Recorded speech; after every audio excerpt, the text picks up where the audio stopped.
Stranger Things iekšējā kanonā ir kāda detaļa, kas palika nepamanīta, taču tā varētu kļūt par ideālu atslēgu, lai galīgi uzvarētu Veknu. Pati Ņūbija, Boba Ņūbija māsa, Henrijs Krīls, bērnībā bija viņā iemīlējies, un pati bija vienīgā persona, kurai Henrijs atklāja, ko viņš redz, kā ieguva savas spējas un kas patiesībā ir otrādā pasaule.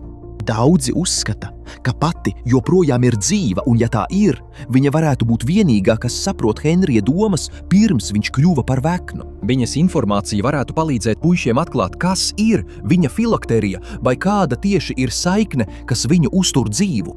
Nevis tāpēc, ka Vekna burtiski būtu ielicis savu dvēseli kādā priekšmatā, bet gan tāpēc, ka Henrijs izveidoja emocionālu saikni, kas var atklāt visu.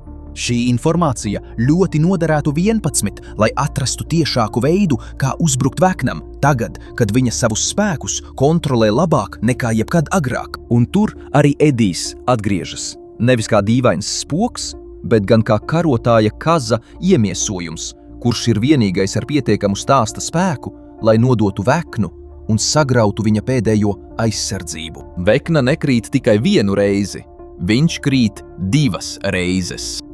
Vispirms viņi iznīcina viņa ķermeni, pēc tam viņi iznīcina viņa filakteriju, un tikai tad, kad abas šīs lietas ir iznīcinātas, Vekna pazūd uz visiem laikiem. Un, lai gan tā var nešķist, spēle, ko puiši spēlē jau kopš 1. sezonas, vienmēr ir saturējusi atbildi.